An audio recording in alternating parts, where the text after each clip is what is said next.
Hello dear student, this is Salma Aftab standing in front of you and welcome back to the chemistry class by Sir. Okay, in the last class we have discussed the main part of the chapter, that is your haloalkane and haloarenes. हम लोगों ने अब तक क्या क्या पढ़ा है, क्या क्या सीखा है? हम लोगों ने इंट्रोडक्शन पढ़ लिया है, उसके एप्लीकेशन haloalkane and haloarene क्या, and after that we have completed the classification, nomenclature की दोनों चीज हम लोगों ने पढ़ लिया है, that is your common name and IUPAC name for both the compound, that is your haloalkane and haloarenes. ठीक है, ये दोनों चीजें सारी चीजें पढ़ लिया है. एंड टुडे अब हम पढ़ेंगे, स्टडी करेंगे nature of CX bond of the haloalkane and haloarene. अच्छा, ये चैप्टर का नाम ही कितना अच्छा सा है ना, हेलोएल्केन, हेलोएरीन, है ना. जैसे हाय हेलो करते हो, ऑब्वियसली हम लोग का ऑर्गेनिक का चैप्टर है, बहुत इंपॉर्टेंट चैप्टर है. ठीक है, तो उसको हाय हेलो करके वेलकम करो. और हम लोग बाद स्टडी करेंगे नेचर ऑफ CX बॉन्ड. ठीक है, CX बॉन्ड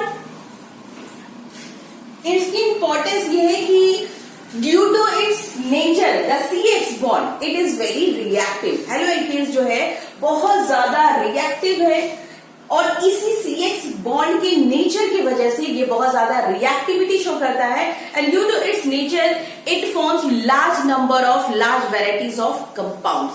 ठीक है, नाउ हेलोएल्केन्स और the alkyl halides are very reactive. ठीक है, and the high reactivity of haloalkanes is due to the CX bond. ठीक है, इसी CX बॉन्ड की वजह से होता है. सिंस अब रीजन क्या है कि हेलोजन एटम जो है, हेलोजन एटम में याद है कि हम लोग कैसे बनाते थे कंपाउंड, RX, यही हम लोग का haloalkane. This is your alkyl part, this is your alkyl part and X represent the halogen atom है. और इस हेलोजन एटम में हाउ मेनी, कौन कौन से एटम आएंगे, फ्लोरीन, ये सारे इंट्रोडक्शन में बता दिया हमने. फ्लोरीन, क्लोरीन, ब्रोमीन और आयोडीन, ऐसे टाइप जो कि रेडियोएक्टिव एलिमेंट है, तो हम लोग उसको यहाँ पे नहीं लेंगे. ठीक है, तो ये सारे एलिमेंट्स हैं. ठीक है, this is your halogen compound, this is your halogen element and this is your alkyl. And overall ये बनाएगा क्या हम लोग का हेलोएल्केन. अब देखो हेलोएल्केन और ये दोनों के बीच में CX बॉन्ड का क्या कंडीशन क्या है. एक्चुअली द बॉन्ड जो R और X के बीच में जो बॉन्ड बन रहा है वो कुछ इस तरीके से बन रहा है कि carbon, we are having carbon, obviously organic compound है तो कार्बन तो होना जरूरी है. तो the valency of carbon is your 4. Carbon की ये वैलेंसी है. ठीक है, एक कोई और एटम हम सपोज हाइड्रोजन लगा दिए, यहाँ से कोई भी एटम जुड़ा हुआ है. ठीक है, हाइड्रोजन भी हो सकता है, may be your alkyl part भी ऐड हो सकता है, और यहां से मेरा X एटम अटैच. ठीक है, X is attach and X is your halogen atom. ठीक है, ये पता है X जो है हम लोग का हेलोजन एटम है. And already we know about the halogen atom कि halogen atom is the most electronegative group among the periodic table. Overall पूरे पीरियोडिक टेबल में हेलोजन जो है सबसे ज्यादा इलेक्ट्रोनेगेटिव है. Why? Because it has one electron, because it need only one electron to complete its octet. अपनी octet को complete करने के लिए सिर्फ और सिर्फ एक इलेक्ट्रॉन चाहिए होता है. दैट्स व्हाई तो इसकी जो इलेक्ट्रोनेगेटिविटी है in comparison to the carbon is very large. का इस X एटम की जो इलेक्ट्रोनेगेटिविटी है बहुत ज्यादा है. इलेक्ट्रोनेगेटिविटी, ठीक है, इलेक्ट्रोनेगेटिविटी इज वेरी लार्ज, बहुत ज्यादा है in comparison to the carbon atom. और कार्बन की इलेक्ट्रोनेगेटिविटी कम है and due to its lesser electronegativity, और ये क्या हो रहा है, it creates a huge difference in their electronegativity. Electronegativity मतलब कि उसको ये एलिमेंट को, ये जो हेलोजन एटम है उसके पास बहुत ज्यादा टेंडेंसी आ जाएगी कार्बन एटम को अपनी तरफ अट्रैक्ट करने की. Carbon atom in the sense उसके इलेक्ट्रॉन्स को वो अपनी तरफ बहुत ज्यादा वो क्या कर लेगा, अट्रैक्ट करेगा. ड्यू टू दिस रीजन एक नेचर वो क्या बना देगा, ड्यू टू दिस रीजन ये क्या होगा कि कार्बन की जो बॉन्ड होगी वो कहीं ना कहीं वो अपनी तरफ अट्रैक्ट करके रखेगा, अपनी तरफ होल्ड करके रखेगा। हमें पता है कि ये जो हैलोजन, ये जो कंपाउंड है, नॉर्मली जितने भी ऑर्गेनिक कंपाउंड है, they are form by the covalent bond, और कोवेलेंट बॉन्ड में क्या होती है? शेयरिंग होती है, शेयरिंग ऑफ द इलेक्ट्रॉन्स। तो यहाँ पे एक इलेक्ट्रॉन की शेयरिंग हो रही है, यहाँ पे इलेक्ट्रॉन की शेयरिंग हो रही है, बिकॉज हाइड्रोजन एटम की जो इलेक्ट्रॉन है वो ज्यादा इलेक्ट्रोनेगेटिव है, तो वो क्या करेगा? बॉन्ड तो फॉर्म कर रहा है दोनों के बीच में, दोनों के बीच में बॉन्ड तो बन रहा है, but due to its higher electronegativity वो अपनी तरफ उसको क्या कर रहा है? बॉन्ड को अट्रैक्ट कर रहा है, ठीक है, अपनी तरफ अट्रैक्ट कर रहा है। And due to this reason यहाँ पे क्या हो जाएगा? ये बॉन्ड क्या हो जाएगा? ये ज्यादातर मोस्ट ऑफ द पार्ट ये इधर की तरफ, इसकी वजह से they created a polarised, they are polarised, उनके बीच में एक पोलैरिटी डेवलप हो गई है, ठीक है। पोलैरिटी क्यों? क्योंकि ये इलेक्ट्रॉनिक क्लाउड वो अपनी तरफ अट्रैक्ट कर रहा है, and due to this it carry a partial negative charge, and due to this reason carbon के पास क्या हो जाएगा? Partial positive charge. Electronic cloud को वो पूरी तरीके से हैलोजन एटम जो है वो अपनी तरफ अट्रैक्ट कर लिया है, और कार्बन की तरफ से जो एटॉमिक क्लाउड, जो इलेक्ट्रॉनिक क्लाउड है वो शिफ्ट होकर किधर चला गया है? वो हैलोजन एटम की तरफ। तो ड्यू टू दिस रीजन एक वो पार्शियल पॉजिटिव चार्ज क्रिएट कर रहा है, और ये this one acquires a partial negative charge. अब यहाँ पे क्या होगा? Because the carbon acquires a partial positive charge, ये हो गया आप लोगों का। इसकी वजह से क्या हो रहा है? एक पोलैरिटी डेवलप हो रही है, एक नेगेटिव और एक पॉजिटिव चार्ज की वजह से, ठीक है, they generate a polarity.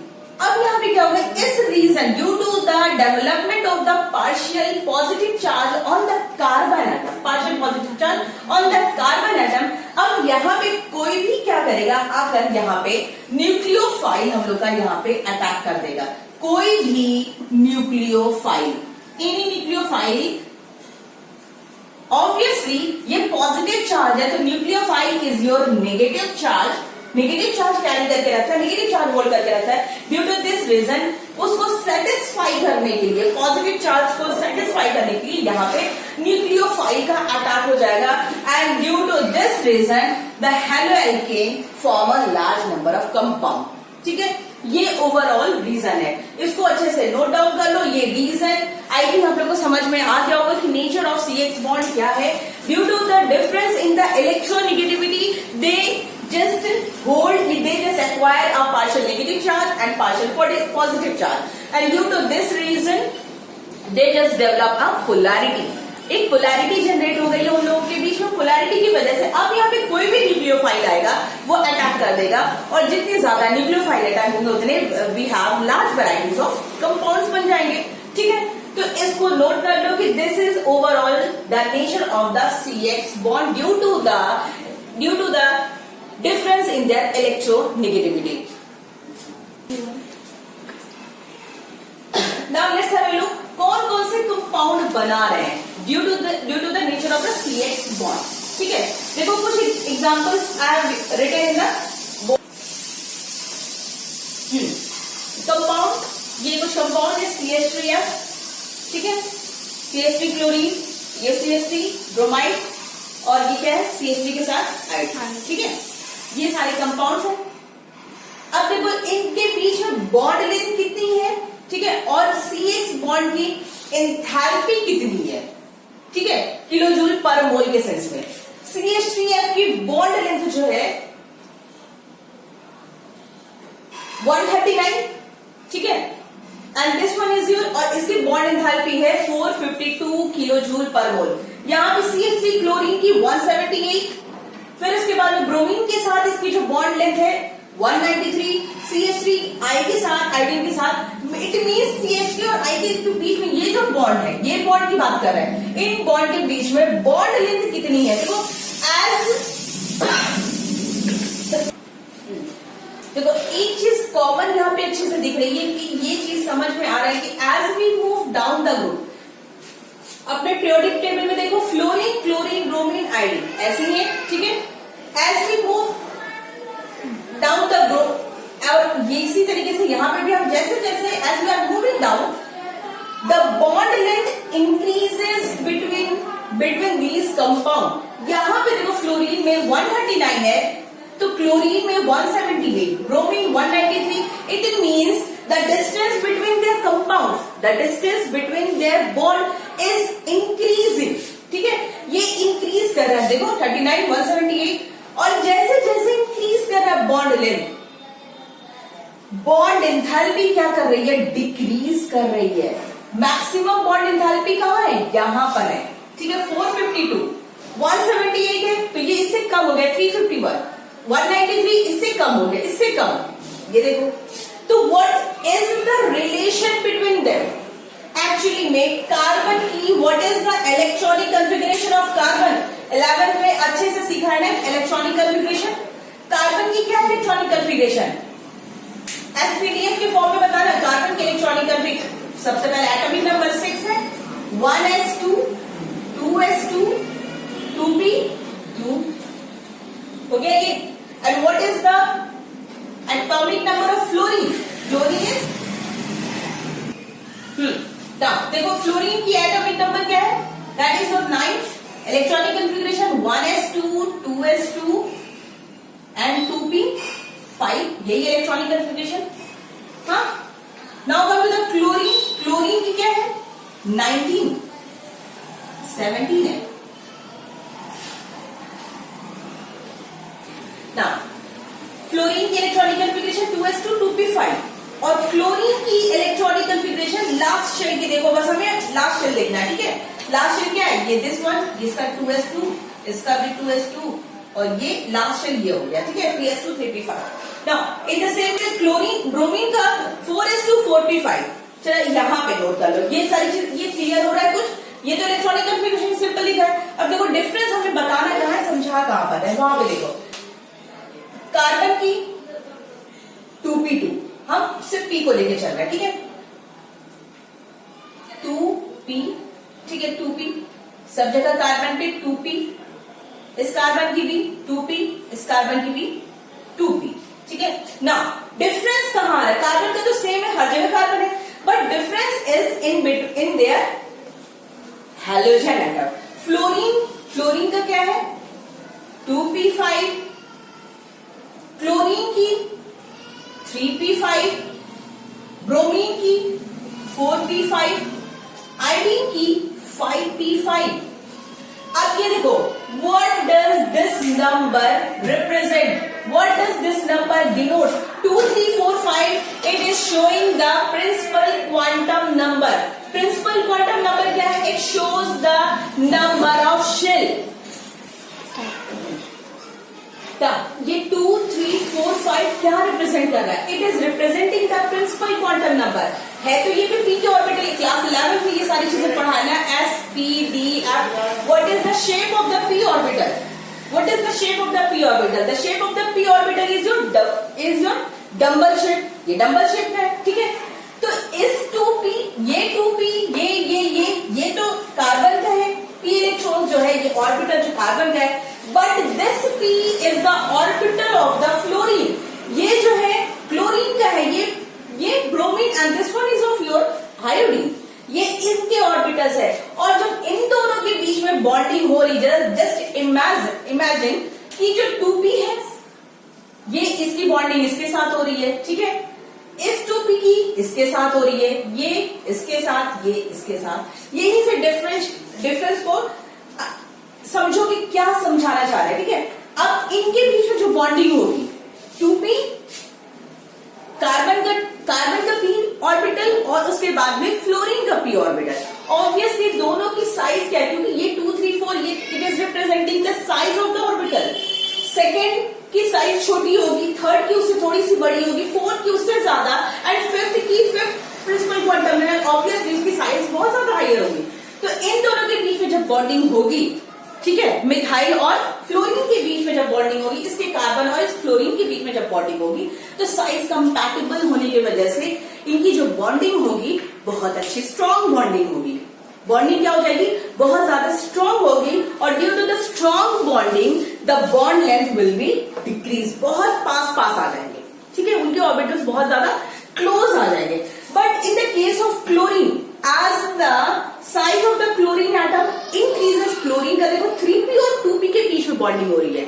Obviously देखो तो यहाँ पे साइज कंपैटिबल नहीं हो रही, थोड़ी सी प्रॉब्लम क्रिएट कर रहा है and due to this reason the bond length increases in comparison to the fluorine. फिर उसके बाद में ब्रोमीन की साइज और भी ज्यादा हायर हो गई है और ये 2p, अब भी ये 2p है कार्बन का, तो ये साइज कंपैटिबल ना होने की वजह से बॉन्ड तो बन जा रहा है क्योंकि because of its nature, halogen की इलेक्ट्रोनेगेटिविटी नेचर की वजह से वो इलेक्ट्रॉन ऑब्वियसली शेयरिंग की वजह से वो बॉन्ड तो बना लिया। बट बॉन्ड लेंथ जो हो गई दोनों के बॉन्ड लेंथ मतलब the distance between the two bonds is called your bond length. तो बॉन्ड लेंथ यहाँ पे क्या हो जाएगी, इंक्रीज कर गई, यहाँ के बाद ये भी इंक्रीज कर गया। ठीक है, अब देखो यहाँ पे bond this is the bond enthalpy कह लो या बॉन्ड डिसोसिएशन एनर्जी कह लो। ठीक है, CX बॉन्ड की मतलब कार्बन और हेलोजन एटम को बॉन्ड ब्रेक करने के लिए the amount of energy we require to break the bond between the carbon and halogen atom that is called your bond dissociation energy और बॉन्ड एंथैल्पी। ठीक है, बॉन्ड एंथैल्पी इतनी, तो यहाँ पे देखो जितनी ज्यादा स्ट्रॉन्ग बॉन्ड होगी ऑब्वियसली हमें अगर कार्बन और फ्लोरीन के बीच में बॉन्डिंग काफी ज्यादा स्ट्रॉन्ग है, ठीक है, वो बॉन्ड लेंथ से समझ में आ रहा है कि बॉन्ड लेंथ इसकी कम है, तो it means we have to provide larger amount of energy, है ना, we have to provide larger amount of energy to dissociate the bond between the carbon and halogen atom. Clear है ये बात कि बॉन्ड लेंथ जितनी strong होगी तो obviously हमें उसको तोड़ने के लिए उतनी ही ज्यादा एनर्जी देनी पड़ेगी, that's why the bond enthalpy is higher. मतलब 1 किलो जूल पे, 1 मोल पे we have to provide, per mole we have to provide 1 kg, 1 kilo joule. एक मोल को तोड़ने के लिए हमें इतनी 452 किलो जूल एनर्जी प्रोवाइड करनी पड़ेगी। ठीक है, अब देखो बॉन्ड लेंथ क्या हो गई, इंक्रीज करके, सो as the bond length increases the bond dissociation energy, bond length increases the bond dissociation energy decreases। ठीक है, जितनी bond length है जितनी ज्यादा, now so overall note down the bond length, the compound name and the bond length and the CX bond enthalpies in the kilojoule per mole। तो ये सारी चीजें क्लियर हो गई कि जैसे जैसे बॉन्ड लेंथ जितनी ज्यादा किसी भी एटम के बीच में बॉन्ड लेंथ जितनी ज्यादा स्ट्रॉन्ग होगी उतनी ही ज्यादा we have to provide amount of energy to break the bond. ठीक है, वही चीज है यहाँ पे, ये 452 किलोजूल पर मोल जो है वो एनर्जी दी जा रही है ताकि कार्बन और हेलोजन एटम के बीच का बॉन्ड क्या कर सके, ब्रेक कर सके, और जब ये ब्रेक होगा तभी कोई यहाँ पे दूसरा एटम अटैच होगा और वो दूसरा कंपाउंड बन जाएगा। ठीक है, तो सो नोट डाउन ओवरऑल, और ये सारी चीजें भी नोट करो ताकि तुम्हें पता चले कि ये कहाँ पे क्या डिफरेंस है। ठीक है, okay, note down. Now come to the another topic that is the physical properties of the halogen. First condition तो ये जानो कि that is your physical state. Now first point is your physical state. ठीक है, halogen के जितने भी compounds हैं, ठीक है, in which we are having a carbon 1 और carbon 2, not more than 2 carbon atom. ठीक है, 2 कार्बन एटम से अगर ज्यादा नहीं होगा then they will exist in the gaseous condition. ठीक है, गैसियस स्टेट में होंगे, when from C3 to C18 it will exist in the liquid state। ठीक है, ये शॉर्ट में, बिल्कुल शॉर्ट में, बुक में बहुत लंबी चौड़ी सी भी लिखी हुई है, नो नीड टू राइट क्योंकि क्वेश्चन यहां से नहीं आता, बस एक जनरल आइडिया होना चाहिए कि what is the physical properties of the haloalkane. So ये हमें फिजिकल प्रॉपर्टी कहाँ काम आएगा, टू इन आवर रिएक्शन में हमें बहुत ज्यादा काम आए कि कोई भी रिएक्टेंट को प्रोडक्ट में कन्वर्ट करवाना है, विल इट रिएक्ट और नॉट, या what will be the product and what will be there state. ठीक है, तो वहां पे ये काम आएगा। ठीक है, तो C3 टू C18 मतलब 3 कार्बन से लेके 18 कार्बन एटम है अगर, तो वहां पे क्या हो जाएगा, वो लिक्विड कंडीशन में आ जाएगा, and above C18 it will exist in solid state। ठीक है, देखो तो क्या हो गया कि as the number of carbon atom increases they are converting their state। मतलब कि अगर कार्बन एटम नंबर कम है तो वो गैस में, जैसे इंक्रीज किया तो वो लिक्विड में चले गए, and as the number of carbon atom increases it will exist in the solid. ठीक है, नाउ कार्बन 1 से लेकर कार्बन 18 तक जितने भी कंपाउंड्स हमें मिलेंगे इन हेलोएल्केन दे आर कलरलेस होगा। उसकी स्मेल जो होगी बहुत प्लीजेंट सी और स्वीटिश ऑर्डर होगा, मतलब अच्छा सा फ्रूटी टाइप स्मेल होगा, ठीक है। ये कार्बन 1 से लेके कार्बन 18 तक, but as of carbon 18 it will be orderless, ठीक है। ये है physical condition. Now come to the melting point and boiling point. Obviously the melting point and the boiling point of the haloalkane will be higher than the normal alkane. Alkane से, क्योंकि haloalkane जो बना ही compound है, it comes from the alkane, और alkane से बना तो इट मींस एल्केन से start higher than the alkanes, ठीक है। उसकी जो कंडीशन है मेल्टिंग पॉइंट और बॉइलिंग पॉइंट वो एल्केन से ज्यादा है। And as the branching increases, एक चीज ये भी नोट करो, मतलब हायर देन एल्केन्स, और as the molecular mass increases, जैसे जैसे मास इंक्रीज करेगा, as the molecular mass increases, as the molecular mass increases, the melting point and boiling point also increases. The melting point and boiling point also increases.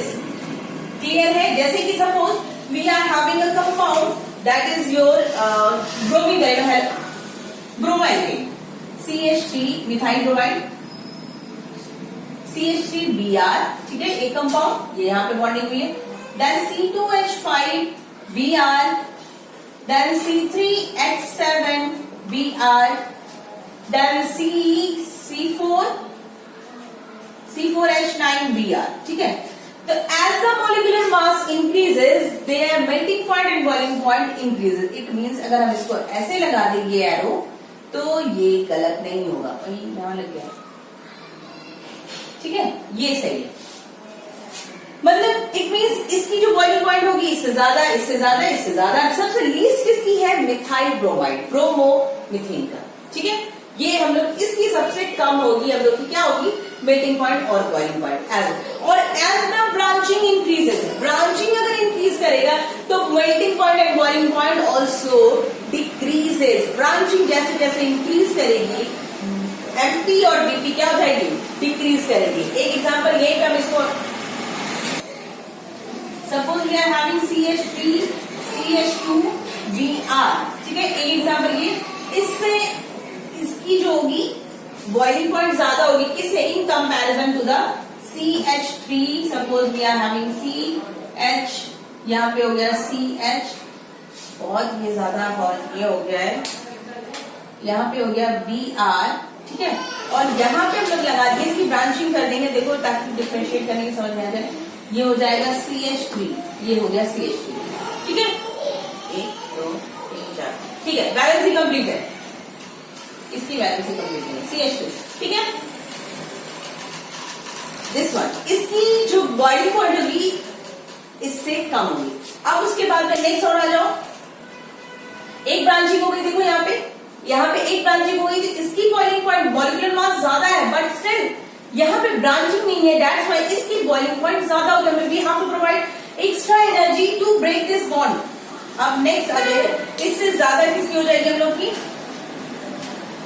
CH3 CH2C और इधर Br, और यहाँ पे दोनों तरफ branching कर दिया। चलो CH3, तो इसकी बॉइलिंग पॉइंट क्या हो जाएगी? इससे कम हो जाएगी, ठीक है, हो गया ये note down. Now come to the solubility. Solubility हमें पता है कि organic compound generally don't dissolve in the water.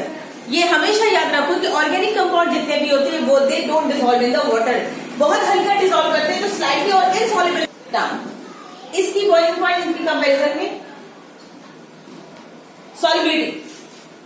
Solubility क्या थी इसकी? हाँ, पानी में क्या होगा? वो डिसॉल्व नहीं करेगा haloalkane and haloarene, but they will soluble in the organic solvent. जो और ऑर्गेनिक सॉल्वेंट कौन कौन से हैं? बेंजीन है, ईथर है, क्लोरोफॉर्म है, ये सब में वो इजीली सॉल्युबल हो जाएगा। Now come to the stability part. Stability में कौन सबसे ज्यादा स्टेबल होगा? अभी नेचर ऑफ CH बॉन्ड में हम लोगों ने देखा था कि बॉन्ड लेंथ जितनी ज्यादा कम होगी, जितनी कम होगी उतना ही ज्यादा वो स्टेबल कंपाउंड होगा। तो इसका एग्जांपल ले लो, अभी पढ़ा था ना, CH3 फ्लोरीन सबसे ज्यादा stable, then CH3Cl, then CH3Br, then CH3I। क्योंकि आयोडीन की बहुत ज्यादा साइज जो होती है बहुत ज्यादा हायर है और कंपैटिबल नहीं है, तो क्या होगा, ये स्टेबल नहीं होगा, हमें बहुत थोड़ी सी अमाउंट ऑफ एनर्जी देनी पड़ेगी मिथाइल आयोडाइड में, और वो क्या हो जाएगा, बॉन्ड ब्रेक कर जाएगा और कंपाउंड क्या होगा, अनस्टेबल होगा। जिसको हम इजीली ब्रेक कर सके it means it is unstable, और जिसको हमें बहुत ज्यादा एनर्जी देनी पड़े तोड़ने के लिए, that will be the most stable compound. So overall we have completed the physical properties of the haloalkane and haloalkane अभी, ठीक है। Now come to the next part, that is your preparation part. Okay, so note down these points. तो अब हम लोग आते हैं preparation, ठीक है। अब यहाँ से हम लोगों का बहुत इंटरेस्टिंग पार्ट शुरू होने वाला है, that is our reaction part, ठीक है। अब यहाँ से रिएक्शन पार्ट पढ़ेंगे, स्टार्ट करेंगे, ठीक है। अब देखो फर्स्ट हम लोग स्टार्ट करेंगे, एक्चुअली बुक में एल्कीन भी है, ठीक है, एल्कीन से भी प्रिपरेशन है, अल्कोहल से भी प्रिपरेशन है, but today we will discuss from alcohol, ठीक है। पहले अल्कोहल से डिस्कस करेंगे, फर्स्ट प्रिपरेशन है किससे, अल्कोहल से, ठीक है। अल्कोहल प्रिपरेशन करवानी उन लोगों को किसकी, हेलोएल्केन की प्रिपरेशन करवानी। हेलोएल्केन हमें ये याद रखो कि this is your haloalkane, short में एकदम याद रखो, ठीक है। हमें प्रिपेयर करवाना है हेलोएल्केन। सो अल्कोहल से कैसे प्रिपेयर करवाएंगे, अल्कोहल का फॉर्मूला क्या है, ROH। अब तक फॉर्मूला बेटा याद रख लो कि फॉर्मूला क्या है अल्कोहल का, ठीक है। अल्कोहल प्रिपेयर कैसे करना है, हमें अल्कोहल से प्रिपेयर करना है हेलोएल्केन, ये है ओवरऑल, ठीक है। This is the formula of alcohol, ठीक है। अब इसकी क्या है, when alcohol is treated with any halogen acid, halogen लेना पड़ेगा, ठीक है। When alcohol is treated with any halogen acid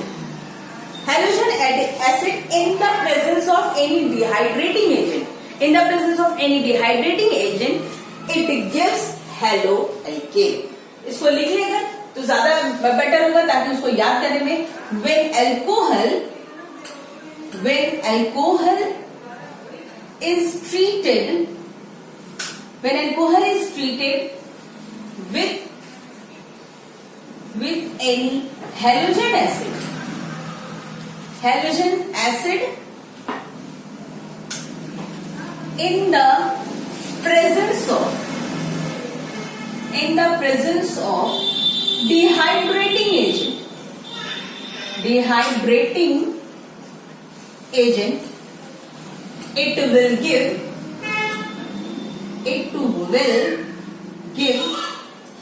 haloalkane। बहुत सिंपल सा मेथड है, but you have to learn. ये हो गया, ठीक है। अल्कोहल, ये है अल्कोहल, और कोई भी हैलोजन एसिड यानी कि ऐसा एसिड जिसमें कि हैलोजन एटम अटैच हो and it have one hydrogen, ठीक है। तो हम लोग हैलोजन एसिड यहाँ पे ले लेते, अभी तो पहले एग्जांपल लेते हैं, ठीक है। हैलोजन एसिड यानी कि होगा HX, ठीक है। इन the presence of dehydrating agent, dehydrating agent कौन सा लेंगे, डिहाइड्रेटिंग एजेंट हम लोग ले सकते हैं एनहाइड्रस ZnCl2, एनहाइड्रस, ठीक है। एनहाइड्रस ZnCl2, ये डॉट लगा के पूरा एनहाइड्रस है, ठीक है। एनहाइड्रस ZnCl2, तो ये क्या करेगा ओवरऑल, ये रिएक्शन में क्या होगा, ये OH, अल्कोहल का OH और हैलोजन एसिड का hydrogen, it will combine and form water. तो रिएक्शन हम लोग की ओवरऑल हो जाएगी, यहाँ पे रिएक्शन, ये प्रोडक्ट यहाँ पे लिखा है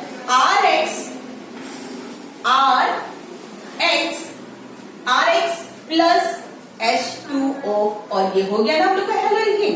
this one is your haloalkane, ठीक। This is your haloalkane and, ठीक है। ओवरऑल ये रिएक्शन हो गई, दिस इज योर थ्योरी हो गई। अब इसी को हम लोग बना लेते, चलो।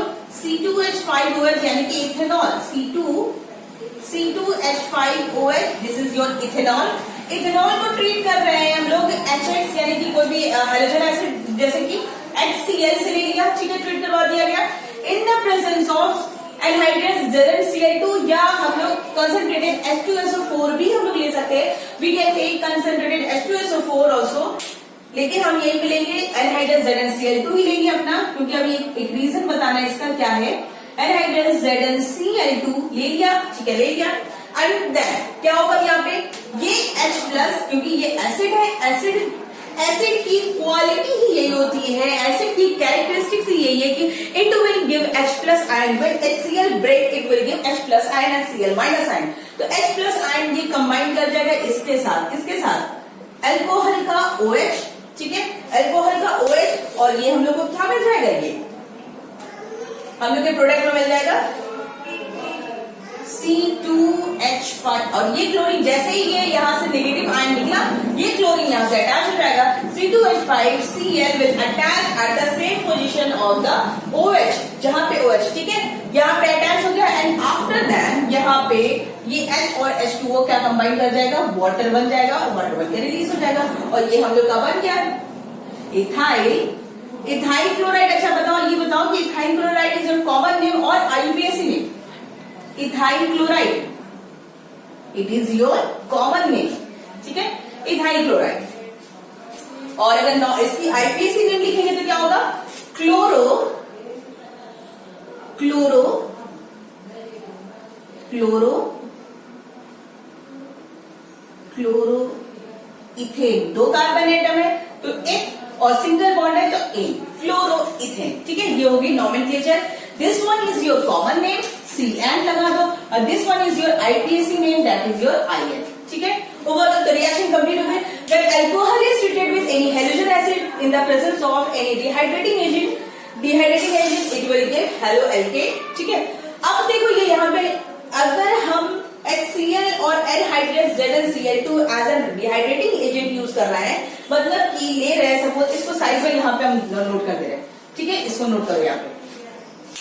क्या करने जा रहे हैं कि अगर हम एसिड मेरा HCl है और डिहाइड्रेटिंग एजेंट हम लोग का ZnCl2 है, यानी कि anhydrous ZnCl2, then this reagent is called as Lucas reagent. बहुत पूछा जाता है ये ल्यूकस रिएजेंट, ये वन वर्ड में क्वेश्चन में आता भी है। तो this reagent ZnCl2, so this reagent is called as Lucas reagent। और ये हो गई हम लोग की preparation, first preparation, that is your haloalkane की फ्रॉम अल्कोहल।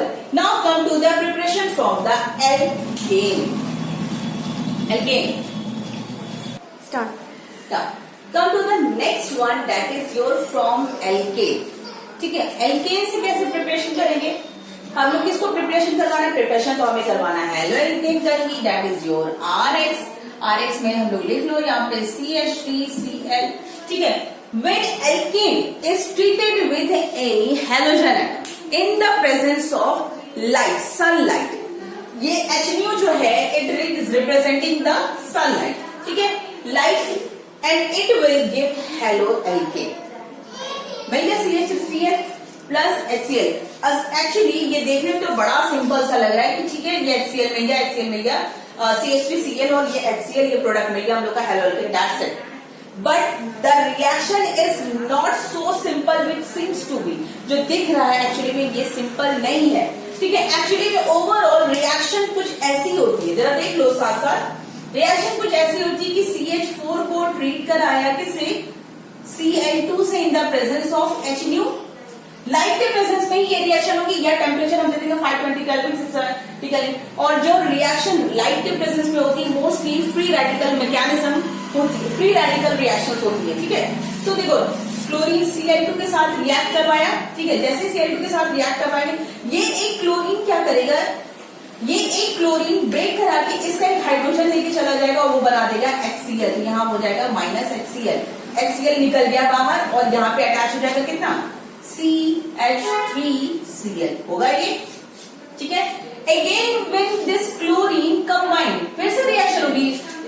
यही तो इसकी क्या है, ड्रॉबैक है कि लाइट के प्रेजेंस में बहुत सारे प्रोडक्ट बनेंगे। जो यहाँ हमने लिख दिया ना रिएक्शन, एग्जैक्टली ये रिएक्शन नहीं होती है, और भी प्रोडक्ट बनेंगे। वे विल क्लोरीन के साथ रिएक्ट, फिर से ये क्लोरीन क्या करेगा, ये एक क्लोरीन जाएगा, एक हाइड्रोजन को निकालेगा, और उसके बाद में वो -HCl लेके बाहर, और इधर रिएक्शन क्या हो जाएगी, तो क्या हो जाएगा, एक हाइड्रोजन का कम हो जाएगा तो CH2 हो जाएगा, और ये एक क्लोरीन यहाँ अटैच हो जाएगा तो Cl2। Again this compound combine, ये फिर से ये रिएक्शन होगी, फिर से क्या होगा, एक क्लोरीन ये ब्रेक करेगा, क्लोरीन ब्रेक करके एक हाइड्रोजन को ले जाएगा और ये हो जाएगा HCl। फिर उसके बाद में एक फिर से क्लोरीन बचा हुआ है, वो यहाँ पर आकर अटैच हो जाएगा, तो बचा गया एक हाइड्रोजन निकल चुका है तो बन गया CH, ठीक है। एक दूसरा क्लोरीन यहाँ पे अटैच हो जाएगा तो 2 तो था ही, एक और हो जाएगा CH_Cl3। फिर उसके बाद में फिर से ये रिएक्शन होगी जो कि कहलाएगी CH3Cl2 और वही सेम प्रोसेस इन्वॉल्व होगी। ये Cl क्या करेगा, फिर से ये क्या करेगा, एक Cl ब्रेक करा के इस हाइड्रोजन को लेके चला जाएगा। अब मेरे पास यहाँ पे कोई भी हाइड्रोजन नहीं होगा, CCl3 है और एक क्लोरीन ये भी अटैच हो जाएगा, बन जाएगा CCl4, कार्बन टेट्राक्लोराइड। ओवरऑल तो इट मींस ये रिएक्शन करवाने पे, देखो ये रिएक्शन तो करवा रहे CH4 को Cl2 से in the presence of light, H के प्रेजेंस में। तो overall we are getting how many, overall mechanism जो इसकी होगी वो होगी कहलाती है, जो रिएक्शन एल्केन से जो प्रिपेयर होगी that is your free radical reaction and the mechanism is called as free radical mechanism. Overall free radical mechanism में 3 स्टेप्स है, that is your initiation, propagation and termination, ठीक है। रिएक्शन पहले initiate करेगी, ठीक है, एक इनिशिएशन स्टेप लेगा, फिर उसके बाद में रिएक्शन एनहांस होगी, दैट इज योर प्रोपगेशन, फिर लास्ट में रिएक्शन क्या हो जाएगी, टर्मिनेट हो जाएगी, मतलब पूरी तरीके से ओवरऑल बंद हो जाएगी, ठीक है। जब तक उसको लाइट के प्रेजेंट, लाइट उसे मिलती रहेगी तब तक वो रिएक्शन प्रोसीड करता रहेगा, ठीक है। तो इनिशिएशन, प्रोपगेशन, टर्मिनेशन, ये तो यहाँ तो समझ गए थे यहाँ पर ये सारी चीजें कि इस एल्केन से हमें ये प्रोडक्ट मिल रहा है डायरेक्टली, ये भी प्रोडक्ट मिलेगा, ये भी मिलेगा, ये भी मिलेगा, ये भी मिलेगा, ठीक है। ये सारे प्रोडक्ट्स हम लोग को उस रिएक्शन में मिला है, मतलब हेलो एल्केन तो हमें चाहिए बट ये सारे प्रोडक्ट्स भी मिल रहे हैं, ठीक है, ये सारे प्रोडक्ट भी मिल रहे हैं जो कि सारे के सारे हेलो एल्केन नहीं है। तो ओवरऑल स्टेप क्या है, ये इन स्टेप से पूरी रिएक्शंस प्रोसीड होती है, initiation, propagation and termination. Initiation में सबसे पहले ये रिएक्शन है, ओवरऑल रिएक्शन तो मेरी यही है, ठीक है, CH4 plus Cl2 in the presence of H और 520 केल्विन और 670 केल्विन पे रिएक्शन हम लोग को मिल रहा है, हम लोग को क्लोरोमीथेन एंड हाइड्रोजन क्लोराइड, ठीक है, ये हो गया। अब इसको देखो, पहला रिएक्शन जो स्टार्ट होगा इस क्लोरीन के बॉन्ड के ब्रेकिंग से, ठीक है, जैसे बॉन्ड ब्रेक करेगा क्लोरीन, ठीक है, Cl2, ये है Cl2, ठीक है, इसके बीच का बॉन्ड बनाने इन द प्रेजेंस ऑफ H।